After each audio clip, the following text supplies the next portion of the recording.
Hello students, कैसे हैं आप सब लोग? अच्छे ही होंगे।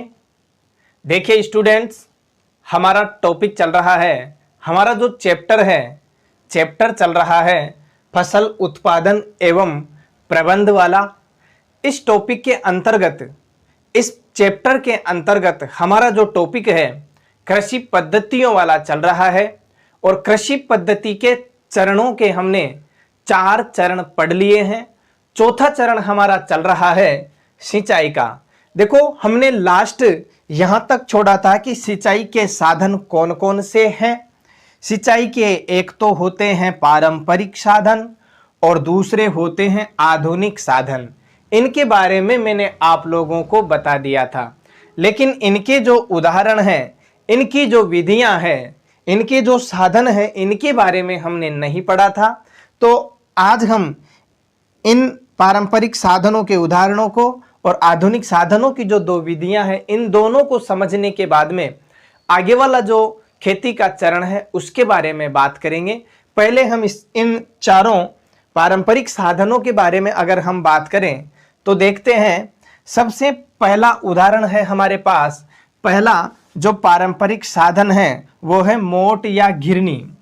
आप लोगों में से अधिकतर स्टूडेंट्स जानते होंगे, जो ग्रामीण क्षेत्र से बिलोंग करते हैं, कि घिरनी क्या होती है, मोट क्या होती है।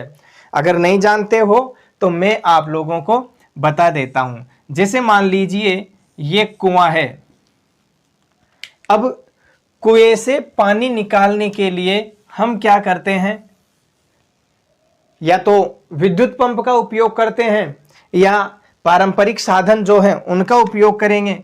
लेकिन अभी हम मोट या घिरनी के बारे में समझेंगे। तो देखिए, जैसे ये कुआं है। अब यहाँ पे कुएं के ऊपर क्या होती है? चारों तरफ दीवार होती है, चारों तरफ दीवार बनी रहती है। सब लोग जानते हो, कुएं का जो धरातल है, जमीन के धरातल से कुछ ऊपर की तरफ कुएं में क्या होती है? दीवार बनी रहती है। और इस दीवार पर क्या होता है? दीवार के बाहर से एक स्तंभ लगा रहता है। उस स्तंभ पर क्या होता है? एक घिरनी लगी रहती है। इस घिरनी पर क्या होता है?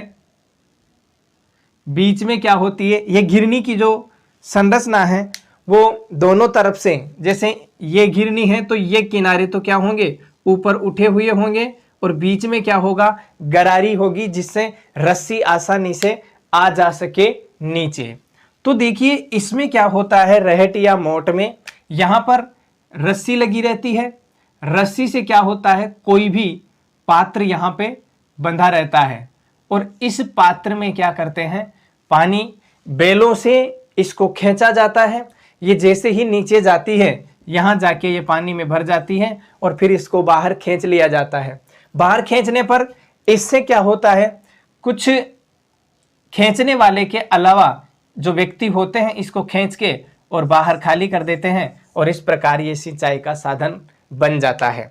यानी पारंपरिक साधनों में मोट या घिरनी जो है वो कैसा है, आप लोगों को समझ में आ ही गया होगा। दूसरा अगर हम बात करें, दूसरा उदाहरण है हमारे पास चेन पंप। तो चेन पंप में क्या होता है? चेन पंप जो है वो कैसा होता है, कैसे कार्य करता है? देखिए, सेम यही सिस्टम होता है घिरनी वाला ही, लेकिन यहाँ पे इसको खींचा जाता है और वहां पे क्या होता है? इसको यहाँ एक और एक्स्ट्रा घुमाने का यंत्र होता है। इसके चारों तरफ बेलों को घुमाया जाता है और जैसे बेल घूमते हैं तो ये क्या होती है? ये घूमती है। अब इस घिरनी में तो क्या था? पहले जो मोट थी उसमें तो एक ही पात्र था, लेकिन इसमें क्या होता है? एक पट्टा लगा रहता है और इस पट्टे पर बहुत सारे पात्र लगे रहते हैं। ये पात्र बाहर आते रहते हैं और अंदर जाते रहते हैं। अब जैसे ही देखो, मान लो यहाँ पे कोई पात्र आया तो ये भर जाएगा और ऊपर जाएगा तो क्या होगा? ये भर के चला जाएगा, नीचे आएगा तो खाली होके आ जाएगा। और यहाँ पर क्या होता है? ये खाली होते रहते हैं और इस प्रकार इससे सिंचाई होती है। अगला है ढेकली। ढेकली में क्या होता है? जैसे कम गहराई वाला पानी है वहां पर इसका उपयोग किया जाता है। जैसे ये मान लो कोई बावड़ी है, कुआं है, छोटा गहरा है, कम गहरा है, तो यहाँ पे क्या होता है? एक स्तंभ लगा रहता है, यहाँ पे इस पे वजन रखा रहता है, पत्थर या कुछ भी, और यहाँ पर क्या है, कोई रस्सी से बाल्टी वगैरह कुछ भी बांध दिया जाता है। अब जैसे ही इसको हम छोड़ते हैं ये ऊपर जाता है तो ये नीचे जाती है। ध्यान रखना ये कम गहराई वाले पानी में काम आती है। जैसे ये भरेगी इसको हम दबा देते हैं, ये ऊपर आ जाती है और खींच के इसको डाल देते हैं। और अगला है रहट। रहट में भी यही है, ये जो सिस्टम है ये रहट वाला ही है। इसको बेलों से घुमाते हैं, फिर ये गरारी घूमती है तो ये पट्टा जो है ये ऊपर नीचे आता जाता है और ये पात्र भर के पानी के आते हैं और खाली होते रहते हैं। इस प्रकार ये कंप्लीट होते हैं आपके पारंपरिक साधन। अब बात करेंगे हम आधुनिक साधनों के बारे में कि आधुनिक साधन कौन कौन से हैं सिंचाई के।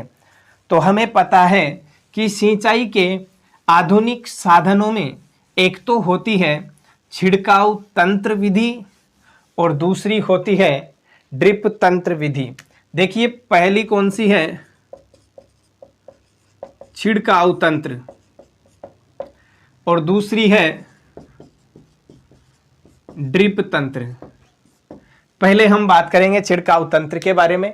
देखिए सिंचाई के लिए हम किसी कुएं या बावड़ी का उपयोग करते हैं। यहाँ पर क्या लगी रहेगी, विद्युत मोटर लगी रहेगी और इस विद्युत मोटर से क्या होगा, पाइप जाएंगे जिनमें से पानी जाएगा।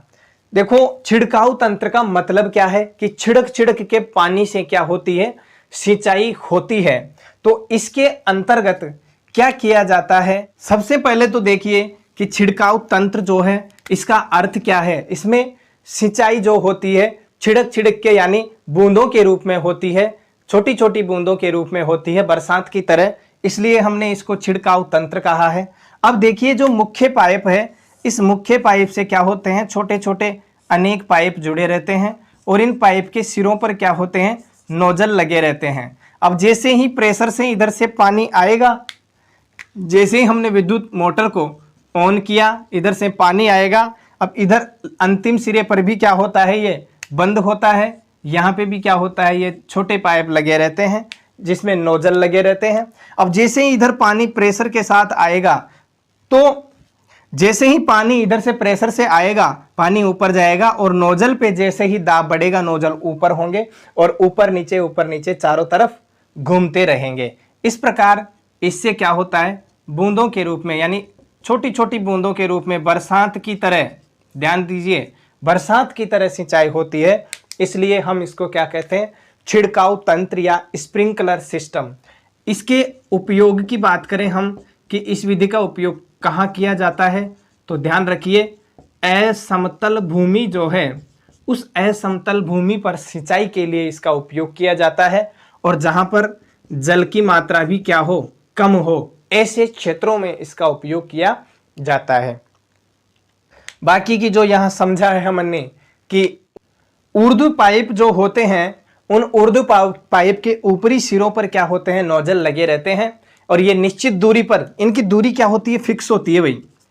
ये भी ध्यान रखना है हमें कि निश्चित दूरी पर ये रहते हैं और अपना जो एरिया होता है, अपना जो क्षेत्र होता है जिसमें इनको सिंचाई करनी होती है, उनमें ये सिंचाई करते रहते हैं। जब पंप की सहायता से मुख्य पाइप में हम पानी को भेजते हैं तो ये जल जो है मुख्य पाइप से छोटे पाइपों में जाता है और इनमें लगे नोजल घूमते हुए चारों तरफ सिंचाई करते हैं। इसका छिड़काव या इस विधि का उपयोग कहाँ हम करते हैं, इसका यूज विधि कहाँ उपयोग में आती है। देखो असमतल भूमि में तो आती है, लेकिन और किस किस की खेती में इसका उपयोग किया जाता है।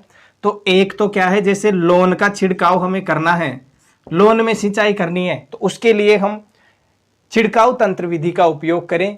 एक होती है कॉफी की खेती, कॉफी की खेती में भी किसका उपयोग किया जाता है, छिड़काव तंत्र विधि का उपयोग किया जाता है। और आजकल की अगर हम बात करें तो आजकल सभी फसलों के लिए इसका उपयोग किया जाता है। क्यों? क्योंकि इससे जल जो होता है कम खर्च होता है और दूसरा जितना भी जल जाता है फसल उसको उपयुक्त रूप से काम में ले लेती है। ड्रिप तंत्र की अगर हम बात करें तो ड्रिप का मतलब क्या होता है भाई, बूंद होता है। तो इस विधि को हम बूंद बूंद सिंचाई पद्धति भी कहते हैं।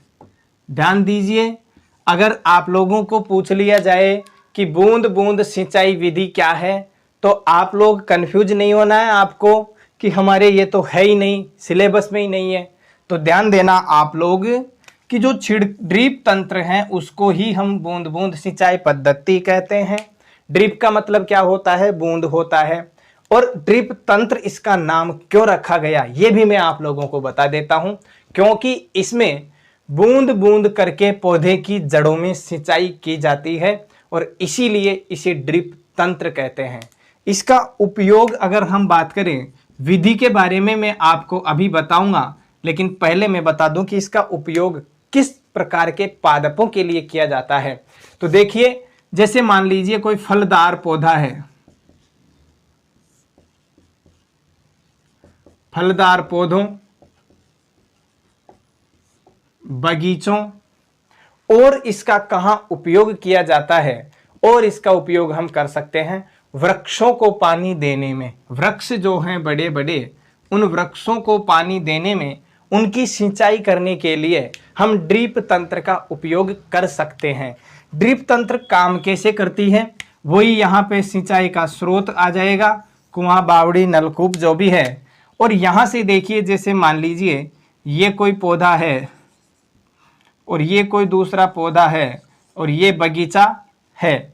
अब इनमें क्या करते हैं, जो तने का नीचे वाला हिस्सा जो जमीन के संपर्क में होता है, वहां पर जमीन में क्या करते हैं, एक गड्ढा बना देते हैं चारों तरफ। ऐसे निश्चित दूरी पर ये होते हैं। अब मान लीजिए कि जैसे इन दोनों पौधों के बीच में 10 से 15 फीट की दूरी है और ये जमीन जो है, अगर हम साधारणतः सिंचाई करते हैं तो यहाँ पर पानी व्यर्थ जाएगा। तो इससे बचने के लिए इन दोनों के क्या होता है, जैसे स्रोत है उससे पाइपलाइन इनकी जड़ों में बिछा दी जाती है।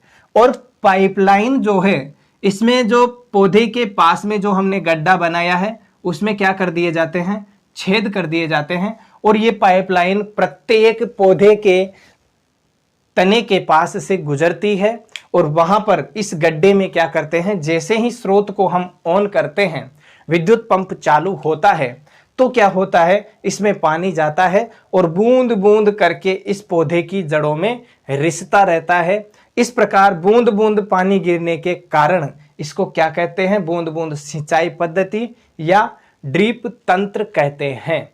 इस प्रकार हमारा जो सिंचाई वाला खेती का चरण है वो होता है कंप्लीट। आगे वाला चरण कौन सा है उसके बारे में हम बात करेंगे। इसके आगे आता है चरण 5 नंबर पे मैंने क्या लिखवाया था, खरपतवार से सुरक्षा। अब हम पढ़ेंगे खरपतवार क्या है, खरपतवार से सुरक्षा कैसे कर सकते हैं, क्यों खरपतवार से सुरक्षा करना आवश्यक है, इन सब बातों के बारे में हम बात करेंगे।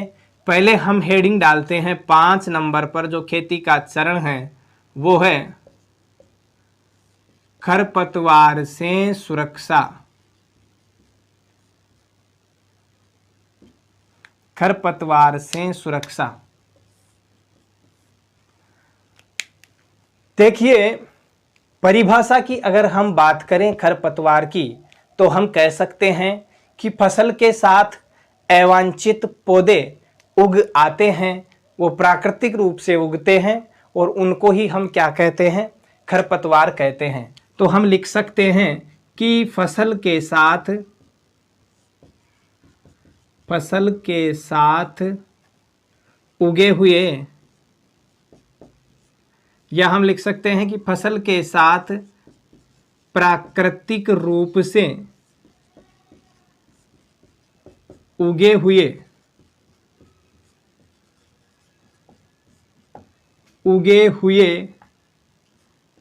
अवांछित पौधे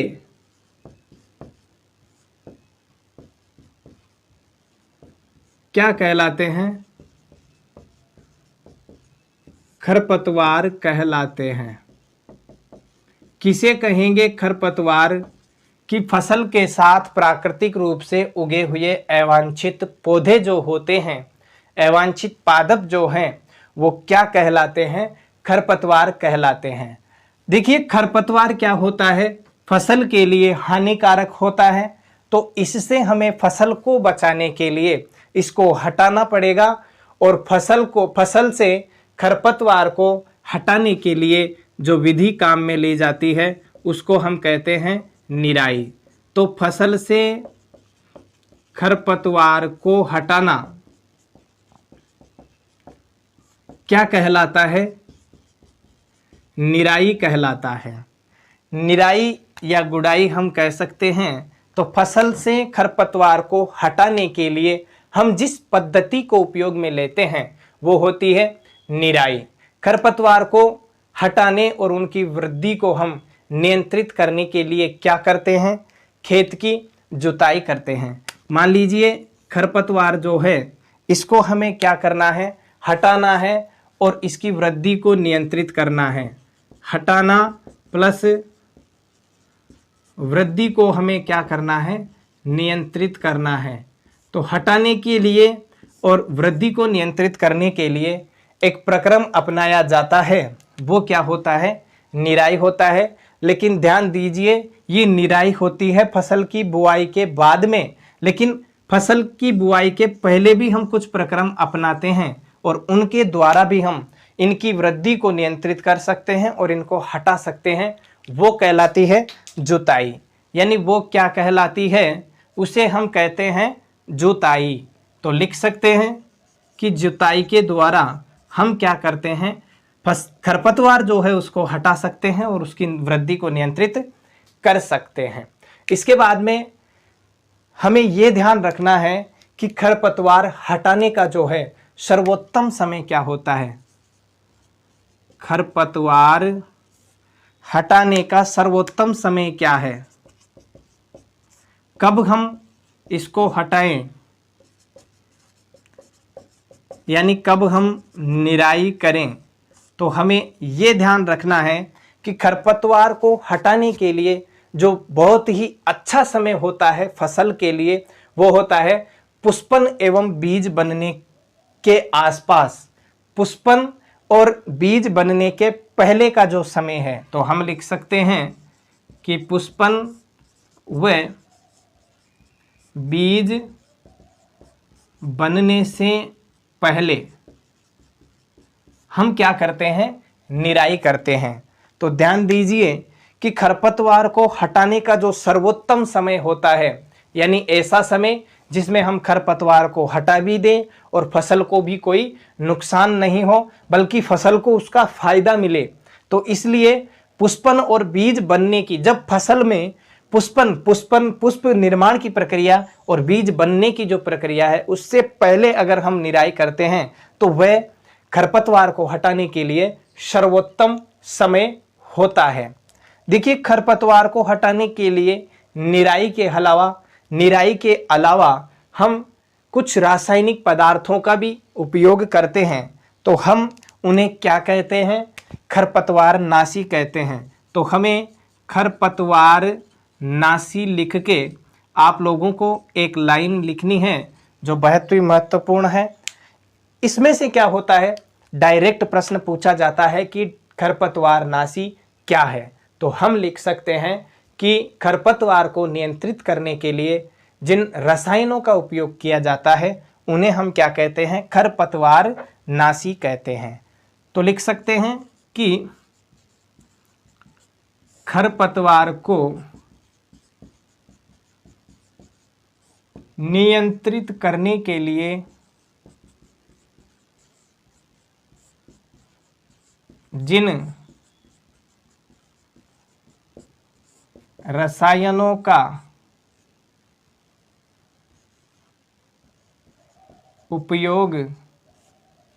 किया जाता है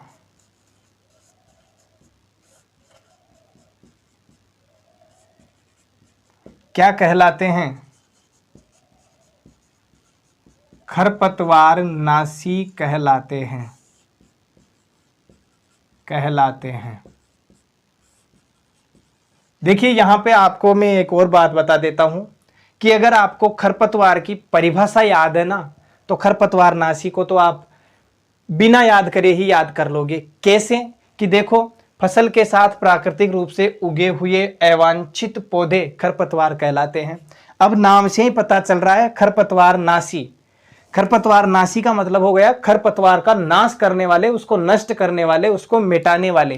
तो अगर इस परिभाषा को मान लो, ये परिभाषा आपको याद नहीं रहे जो मैंने लिखी है कि खरपतवार को नियंत्रित करने के लिए जिन रसायनों का उपयोग किया जाता है वे क्या कहलाते हैं? खरपतवार नाशी कहलाते हैं। और मान लीजिए आपको खरपतवार की परिभाषा याद रह गई तो आप उसको लिख के इससे जोड़ दो। कैसे? कि फसल के साथ प्राकृतिक रूप से उगे हुए अवांछित पौधों को हटाने के लिए जिन रसायनों का उपयोग किया जाता है वो क्या कहलाते हैं? खरपतवार नाशी कहलाते हैं। अब खरपतवार नाशी जो है रासायनिक पदार्थ है। इसका उदाहरण की अगर हम बात करें कि ऐसा कौन सा रसायन है जो खरपतवार नाशी के रूप में काम में आता है, तो उसको हम कहते हैं 2,4-D। ये एक रसायन है जिसका हम क्या करते हैं? फसल में छिड़काव कर देते हैं, जिससे फसल के अलावा अन्य जितने भी पादप होंगे जो खरपतवार के रूप में होंगे वो सब क्या होंगे? नष्ट हो जाएंगे। तो खरपतवार नाशी जो है इसका क्या करते हैं? हम छिड़काव करते हैं और छिड़काव से खरपतवार के जो पौधे हैं होते हैं वो तो मर जाते हैं और फसल को कोई हानि नहीं होती है। इस प्रकार हम फसल की खरपतवार से सुरक्षा कर सकते हैं। खरपतवार से सुरक्षा वाला जो बिंदु है इसमें हमें सबसे पहली बात तो ये ध्यान रखनी है कि खरपतवार की परिभाषा क्या है। खरपतवार को हटाने के लिए, फसल से खरपतवार को हटाना जो है वो क्या कहलाता है, और खरपतवार को हम हटाने और वृद्धि को नियंत्रित करने के लिए जुताई करते हैं, ये भी हमें मालूम होना चाहिए। खरपतवार हटाने का सर्वोत्तम समय कौन सा होता है? छोटा प्रश्न पूछा जा सकता है आप लोगों से। तो पुष्पन और बीज बनने से पहले का समय। खरपतवार नाशी की परिभाषा आप लोगों को याद रखनी है। देखो खरपतवार नाशी, फिर बता रहा हूं, खरपतवार को नष्ट करने वाले, खरपतवार का विनाश करने वाले ही क्या होते हैं? रसायन खरपतवार नाशी होते हैं। परिभाषा आप लोगों के सामने है, उदाहरण आप लोगों के सामने है। कैसे इसका उपयोग करते हैं? छिड़काव करके फसल में इसका उपयोग करते हैं। अन्य पौधे तो जो होते हैं फसल के अलावा सब जलकर नष्ट हो जाते हैं, लेकिन जो फसल होती है उस पर कोई प्रभाव इसका नहीं पड़ता है। छिड़काव करते समय हमें क्या सावधानी रखनी चाहिए? छिड़काव करते समय किसान को मुंह पर मास्क लगाना चाहिए, हाथों में दस्ताने पहनने चाहिए, और जैसे ही छिड़काव कंप्लीट हो और आप घर पर आएं तो अच्छी तरह साबुन से हाथ धोएं और हो सके तो स्नान करें।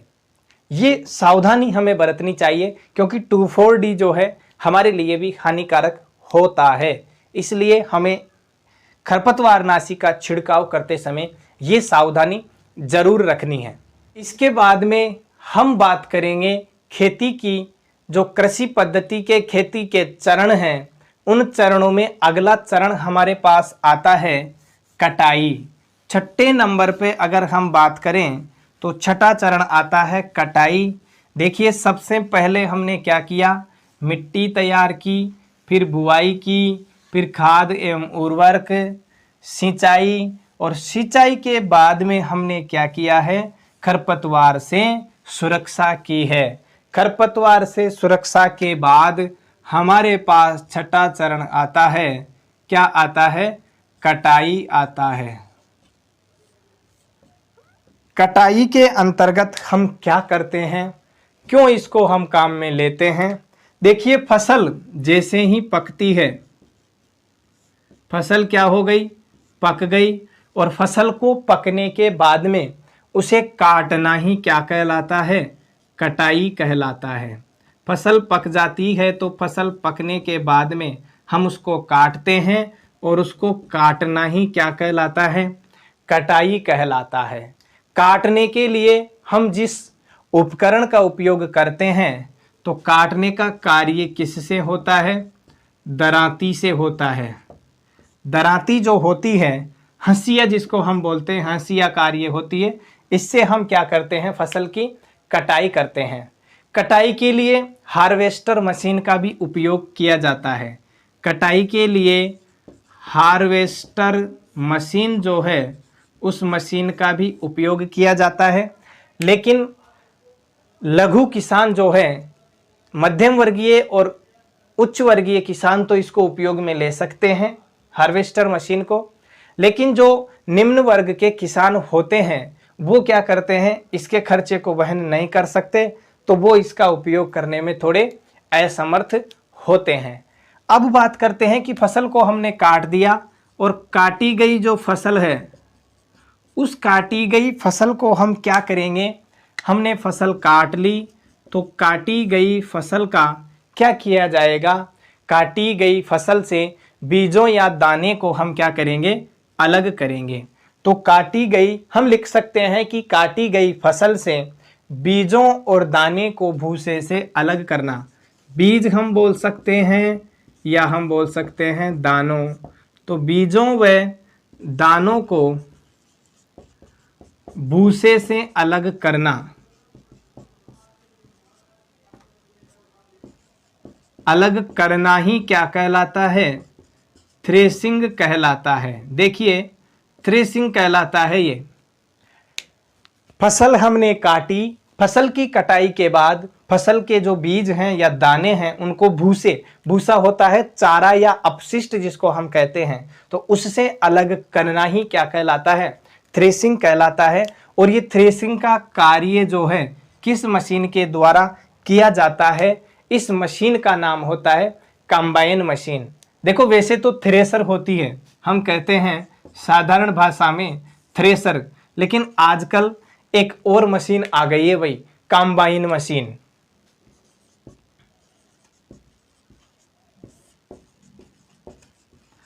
कंबाइन मशीन जो है इसका उपयोग क्या है ये समझिए। देखिए हम फसल को काटेंगे तो काटने के लिए किसका उपयोग करेंगे, हार्वेस्टर मशीन का। हम फसल की थ्रेसिंग करेंगे यानी दानों को, बीजों को भूसे से अलग करेंगे, तो थ्रेसिंग के लिए किसका उपयोग करेंगे, थ्रेसर का। अब देखिए कि काटने के लिए हमें अलग मशीन लानी पड़ेगी, थ्रेसिंग के लिए अलग मशीन लानी पड़ेगी। अब किसानों की सुविधा को देखते हुए नया आविष्कार हुआ है और नई मशीन एक आई है, कंबाइन मशीन। इस कंबाइन मशीन का आविष्कार क्यों किया, इसका उपयोग क्यों किया जाता है, तो ध्यान दीजिए। कंबाइन मशीन के द्वारा दो कार्य होते हैं, ये फसल को काट भी लेती है और थ्रेसिंग भी कर लेती है।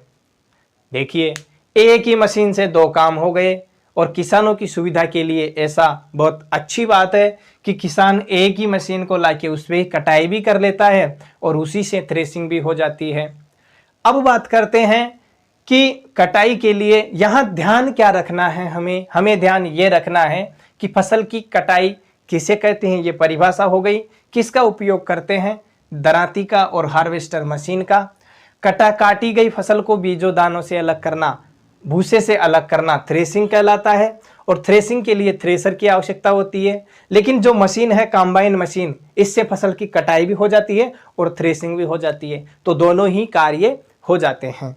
कुछ परिस्थितियों में किसान जो हैं, फसल जो होती है उस फसल से दानों को प्राप्त करने के लिए क्या करते हैं, फटक कर दानों को क्या करते हैं, फटक कर अलग करते हैं। यहां तो हमने थ्रेसिंग ले ली, लेकिन फसल से दानों को फटक कर अलग करते हैं, और ये फटक कर अलग करने की जो प्रक्रिया है ये कहलाती है विनोइंग। क्या कहलाती है, इसे कहते हैं विनोइंग। तो छोटा प्रश्न पूछा जा सकता है, विनोइंग क्या है, विनोइंग किसे कहते हैं। तो आप लोगों को मैं बता दूं कि फसल से दानों को फटक कर अलग करना ही क्या कहलाता है, विनोइंग कहलाता है। अब देखिए फसल की कटाई हो गई, थ्रेसिंग हो गई, हमें बीज प्राप्त हो गया। अब हम क्या करेंगे, अब हम बीजों को क्या करेंगे भाई, भंडारित करेंगे, बीजों को व्यवस्थित रखेंगे ताकि भविष्य में हम उसका उपयोग कर सकें। तो इसके लिए हमें एक चरण और अपनाना होगा, और कृषि पद्धति के चरणों में वो अंतिम चरण होगा। उस चरण का नाम क्या है, 7 आप लोगों को मैंने लिखवाए थे, जिनमें से 6 कंप्लीट हो चुके हैं, और 7वां जो चरण आता है वो आता है भंडारण का। देखिए भंडारण जो है ये बहुत ही महत्वपूर्ण कार्य है। कैसे महत्वपूर्ण है इसको समझना आप लोग। महत्वपूर्ण कैसे हैं? हमने कृषि पद्धति के सारे चरणों को अपनाते हुए फसल से क्या किया, हमने दाने प्राप्त कर लिए। तो दानों को हम क्या करेंगे, उनका भंडारण करना बहुत जरूरी है, नहीं तो चूहे या अनावश्यक छोटे छोटे जो जीव हैं वो इनको खा जाएंगे, नष्ट कर देंगे, और हमारा क्या है, जो क्षति है, हमारे जो नुकसान है वो हमें भुगतना पड़ेगा। तो थ्रेसिंग के बाद हम क्या करते हैं, देखिए हमने क्या की थी, अभी पिछले बिंदु में थ्रेसिंग की थी, और थ्रेसिंग के बाद हम बीजों को क्या करते हैं, जो बीज होते हैं उन बीजों को धूप में सुखाते हैं। क्यों सुखाते हैं ये भी आप लोगों को पता होना चाहिए, क्योंकि सुखाने से इनकी जो नमी होगी वो नमी क्या करेगी, समाप्त हो जाएगी, नमी मिट जाएगी। और ध्यान दीजिए, बीज में अगर नमी होती है तो वह जल्दी खराब होता है, उसमें सूक्ष्म जीव उत्पन्न होने की संभावना अधिक रहती है, और छोटे जीव जो हैं खाने वाले वो भी इनको आसानी से खा जाते हैं। तो इसलिए थ्रेसिंग के बाद बीज जो होते हैं, दाने जो होते हैं, उनको धूप में सुखाते हैं ताकि उनकी नमी समाप्त हो जाए। नमी अगर समाप्त हो जाएगी तो बीजों को कीट जैसे जीवाणु, कवक, इनसे सुरक्षा प्राप्त हो जाएगी। जैसे जीवाणु हैं, कवक हैं और छोटे छोटे जीव हैं, इनसे क्या मिलेगी, इसको सुरक्षा मिलेगी, इससे इसकी सुरक्षा हो जाएगी। अब इसके बाद में जैसे ही हम इसको सुखाते हैं, तो सुखाने के बाद में हम क्या करेंगे भाई, सुखाने के बाद में बीज का हम करेंगे भंडारण। अब भंडारण क्या होता है, देखो सामान्यतः तो हम प्लास्टिक के कट्टे या जूट की जो बोरियां होती है उनमें भरकर हम क्या करते हैं, दाने जो होते हैं फसल के उनको सुरक्षित रखते हैं। लेकिन सामान्यतः लगभग सभी किसान ये इन्हीं का, या तो प्लास्टिक के कट्टों का या जूट की बोरियों का उपयोग करते हैं। लेकिन कुछ किसान जो हैं धातु के बर्तनों का भी उपयोग करते हैं। एक धातु का बड़ा बर्तन होता है, उसमें भर के रख देते हैं, और जब तक उनके काम आता है उसको उसमें से ले के काम में लेते रहते हैं। यानी भंडारण के लिए किस किस का हम उपयोग करते हैं, तो ध्यान दीजिए, सुखाने के बाद में बीज का भंडारण करने के लिए हम जूट के बोरे का उपयोग करते हैं। एक तो जूट का बोरा हम कर सकते हैं, एक प्लास्टिक के कट्टे का हम उपयोग कर सकते हैं, और एक हम लिख सकते हैं धातु के पात्र का हम उपयोग कर सकते हैं। इसके बाद में देखो किसान क्या करता है, अपनी आवश्यकता की पूर्ति के अनुरूप कुछ दाने तो खुद के पास रख लेता है, और जो एक्स्ट्रा बचते हैं उनको क्या करता है, मंडी में बेच देता है। अब मंडी में हजारों किसान इतनी सारे अनाज को लेकर जाते हैं, दानों को लेकर जाते हैं, तो उनको क्या करना पड़ता है, उनको मंडी वालों को भी इसको सुरक्षित स्थान पर रखना होता है, इसकी सुरक्षा की जिम्मेदारी उनकी होती है। तो वहाँ पर क्या हो जाता है, बीजों का बड़ा पैमाना हो जाता है। तो हम लिख सकते हैं कि बीजों को बड़े पैमाने पर, बीजों को क्या करेंगे, वहाँ पर बड़े पैमाने पर भंडारण के लिए क्या होंगे,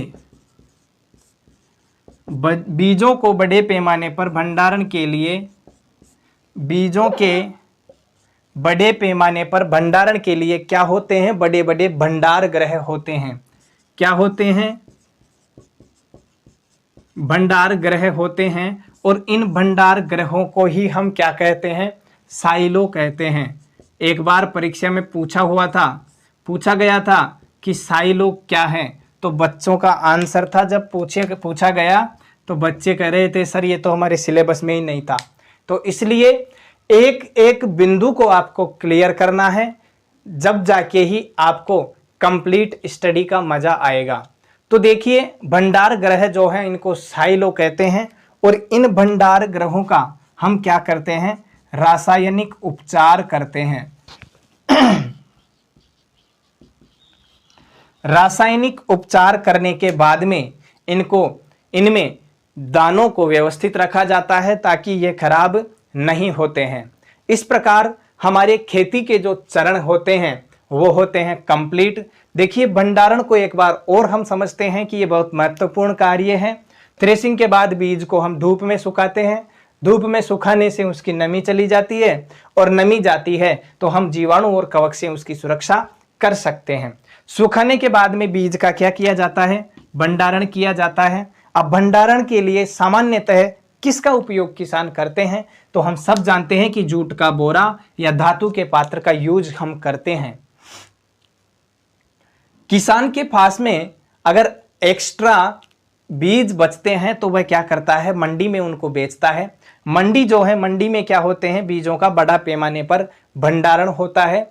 तो बीजों के बड़े पैमाने पर भंडारण के लिए जो भंडार गृह बने होते हैं उन भंडार ग्रहों को क्या कहते हैं? साइलो कहते हैं। और इन साइलो का रासायनिक उपचार किया जाता है जिससे इनमें बीज या जो दाने हैं वो खराब नहीं होते हैं। इसी के साथ हमारे कृषि पद्धति के चरण होते हैं कंप्लीट, और कृषि पद्धति के चरणों के कंप्लीट होने के साथ ही हमारा जो पहला अध्याय है फसल उत्पादन एवं प्रबंध वाला, वो भी होता है कंप्लीट। देखिए, इस चैप्टर में हमने फसल के प्रकार और कृषि पद्धतियों के बारे में जाना है। ये जो सारे टॉपिक हैं इस चैप्टर के अंतर्गत कंप्लीट हो चुके हैं और हमने भी कंप्लीट कर लिए हैं। अब आपको कंप्लीट कैसे करना है? बार बार इन वीडियो को देखना है। एक बार में समझ में नहीं आए तो 2 बार देखो, फिर भी नहीं आए तो बार बार इनको, जब भी आपको लगे कि मैं फ्री हूं और मैं पढ़ने के लिए टाइम निकाल सकता हूं, तो उस समय आप लोग बार बार इन वीडियो को देखते रहिए ताकि आपकी जो तैयारी है वो बेहतर से बेहतरीन बन जाए। देखिए, इस चैप्टर के अंतर्गत एक छोटा सा टॉपिक और जुड़ा हुआ है कि पशुपालन। अब आप सब लोग जानते हो कि प्रत्येक किसान जो होता है खेती के साथ साथ किसको पशुपालन को भी अपनाता है। कुछ पशु वो रखता है जिससे उसकी सामान्यतः जो जनरली आवश्यकताएं होती है उसकी पूर्ति हो जाती है। अब पशुपालन में क्या है? वे पशुओं को पाला जाता है, उनसे जो गोबर प्राप्त होता है, अपशिष्ट प्राप्त होता है, उसको खाद के रूप में किसान उपयोग करता है। और इसलिए किसान और पशुपालन यानी कृषि और पशुपालन दोनों अगर एक साथ होते हैं तो इससे क्या होता है? दोनों को लाभ मिलता रहता है। कृषि के लिए पशु लाभदायक होते हैं और पशुओं के लिए फसल लाभदायक होती है, तो ये प्रक्रम चलता रहता है। इसीलिए किसान क्या करते हैं? पशुपालन भी कृषि के साथ साथ करते हैं। इसी के साथ हमारा चैप्टर कंप्लीट होता है। अगर आप लोगों को वीडियो अच्छा लगता है तो वीडियो को लाइक करिए, अपने दोस्तों को शेयर करिए, सभी दोस्तों को बताइए कि इस चैनल पर क्या है, साइंस का जो एनसीईआरटी साइंस है उसका कंप्लीट सिलेबस यहां पर करवाया जा रहा है। तो आप लोग इस चैनल को जरूर सब्सक्राइब करें। सब्सक्राइब करने के बाद में राइट साइड में जो घंटी का बटन है उसे भी आप दबाएं। उससे होगा क्या कि जैसे ही नेक्स्ट चैप्टर के वीडियो अपलोड होते हैं तो उसकी सूचना आप लोगों को सबसे पहले मिलेगी। अगर आप चाहते हैं मेरे वीडियो को सबसे पहले देखना तो सब्सक्राइब करके घंटी का बटन दबा के ऑल पर क्लिक करना है ताकि सबसे पहले आप लोगों के पास में नोटिफिकेशन पहुंच जाए। इसी के साथ हमारा पहला अध्याय है उसको कहते हैं अलविदा, और आज की क्लास को भी हम करते हैं अलविदा। नेक्स्ट क्लास में नेक्स्ट चैप्टर का कुछ टॉपिक लेकर फिर हाजिर होंगे आपके सामने। तब तक के लिए आप सभी लोग घर पर रहिए, सुरक्षित रहिए। अगर घर से बाहर निकलना पड़ रहा है तो मास्क का उपयोग जरूर आपको करना है और सोशल डिस्टेंसिंग का पालन भी आपको करना है। अगर वर्तमान समय में आपके जज्बा है देश सेवा का तो सबसे बड़ी देश सेवा यही है कि आप लोग सोशल डिस्टेंसिंग को पालन कीजिए, सोशल डिस्टेंसिंग को अपनाइए। आप सबसे बड़े देशभक्त कहलाएंगे। इसी के साथ आज की क्लास को हम यही विराम देते हैं। तब तक के लिए आप सभी लोगों का बहुत बहुत धन्यवाद। For more updates, subscribe to our channel, click the show links and enjoy watching the videos.